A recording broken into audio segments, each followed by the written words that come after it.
it wasn't Feremuntrus, it was Ron the Tryhard that was in one of those Boominati things. Sure. And I remember Ramon definitely having a tough time. One second. Art, can you mute yours? Yeah. We good?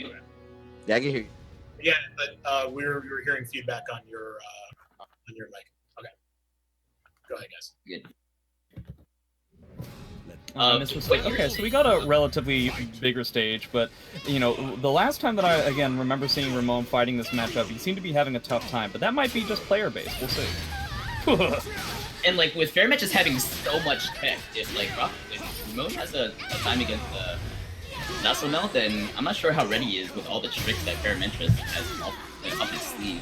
Man, we've got lethal hits going to and fro, just going back and forth. Definitely a brawl right off the bat. The last time I saw Feremuntrus play against Cambosa, I saw him using a lot of very, very real combos and tech traps that were definitely not fake in any stretch of the imagination. We'll make sure that Ramon is aware of those super-de-duper real combos, but it looks like he doesn't have to worry about it. He trades Soul Charge for Soul Charge and he gets the first round. He blocked the Soul Charge and just shot him with lightning. Yeah. It's a good idea to shoot people with lightning just in general. Man, that was a fantastic punish. Shades of SC4. Ooh, nice step.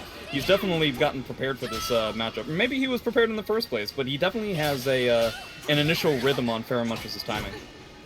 Oh yeah, absolutely. Like the moment Ramon that 4K auto GI, like Ramon is now like, okay, he's not gonna fall for that again. So like I appreciate he's adjusting his timings right away. I also like the fact that even though he ate some damage to try and get away from the wall, the fact of the matter was he did in fact get away from the wall, so you're kind of eliminating the possibility of that huge, massive amount of damage. But that being said, ooh, nice lethal hit. That's probably going to be the game. Yeah, I was going to say before the end of this round that Ramon's guard gauge was probably going to be a pretty big deal, but now that he's 2 rounds up, he can probably just kind of let one of those rounds get sacked in order to not deal with the guard damage anymore.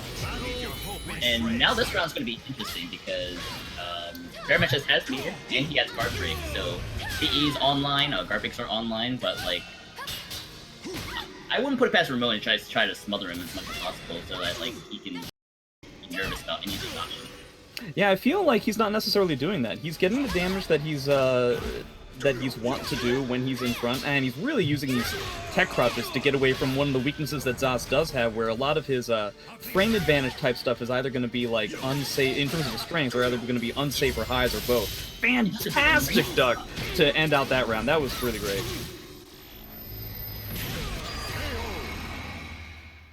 Yeah, just like the jank and Zos like Jank.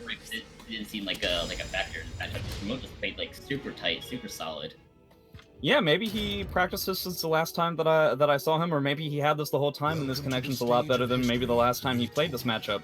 But he was basically 100% prepared for any and all ducks that were available. He also played it very calm and collected. He tried to make sure that he wasn't eating a lot of curses. He tried to make sure that he didn't really give Zos the opportunity to get any of the big damage stuff. And I'm sure he's super happy about this stage as well, because he was already kind of camping in the initial stage. He doesn't have to worry about ring outs, and, you know, it's the Ramon wall combo. There's a reason why it's called the Ramon wall combo. Oh yeah, it's the Ramon So Nice combo. Oh, I didn't know that it had extra words in it. Okay. Oh, I just kind of made that up. You lied to me. You're a liar. I'll do it again because I don't care. This is so toxic. Yeah, again, Linkor's wrong on me. I knew it. I knew that guy was a bad idea to have in the community. Catches the approach with a 3-8 and 4-4K. Solid options to counter the way Ramon wants to play. Unblockable really cancel, Shades of Astaroth. Punish there, but decides to go low instead. You see those little twitches that you got Ramon doing for potentially like ducking the highs, but I appreciate that nice block.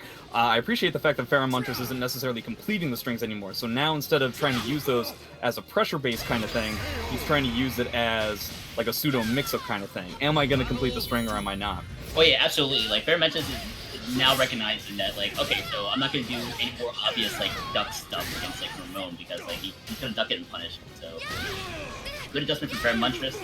More respect, but might not be enough as Ramon doesn't look like he's slowing down. Well, yeah, he's still kind of competing at this mid-range, which is actually kind of surprising to me. I would have thought that Zos would have excelled in this kind of spacing, but it seems like the preparation that Ramon has for some of these Zos strings might be taking Feremuntrus a little bit for a spin. He's not used to dealing with somebody who's going to be 100% prepared for this kind of stuff. And see, he's just backing up. He's just, like, keeping Zos from really kind of starting his game. The only, like, weakness of it is that he's eating guard damage, but in rounds, it's not that big of a deal, right? Oh, okay, that's a level 3 DI. That's the other person I don't know what to do. So we got full bar from Zos. We're going to see if he... Okay, so he ends up catching a Soul Charge. We're going to see if he's going to get one of those Super Fly Drew stabs. But it doesn't look like he's going to get the opportunity to do so. A reversal edge on Wake Up. I would not have expected that. Oh, he gets around the CE. Not today. Ramon saw that a mile away. Gets the tech punish. Gets the tech trap. And gets the round. That was fantastic. That was about as good preparation as you could possibly have. The one thing that you have to note about Zao CE is that on whiff, you basically get to do whatever you want. You don't have to make your punish really quick. You get to just sit there and prepare the highest damage thing that you can do. And I appreciate the fact that Ramon realized that Sophie didn't have the damage to end the round right then, right there. So she uses the meter plus a tech trap to try and seal the deal. But as you're saying, yeah, Feremuntrus is already looking really good. Getting red guard game, getting one hit away, getting around the GI timing, and just like that, we're tied in round. Yeah, I'm noticing that neither of these people have been all that successful against each other when it comes to REs or GIs.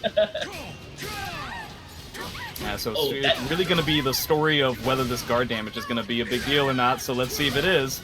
It could have been worse. Yeah, Feremuntrus was taking advantage of the fact that Ramon was clearly not wanting to get that guard broken. Whew. That could have been a lot worse as well. Okay, so we've got meter for meter. Ooh, a slight sidestep in the stab. Okay, a lot of pressure. Oh, lightning again! More Soul Charge for you. I really like this, though. Even though Zos does get mix-ups from the from his Soul Charge, he doesn't necessarily get any more speed. And again, we've got a fantastic duck, fully prepared, and good stuff by Ramon. He got a little bit lucky with the stages, if I do say so myself, but yeah, he was 100% on point with everything.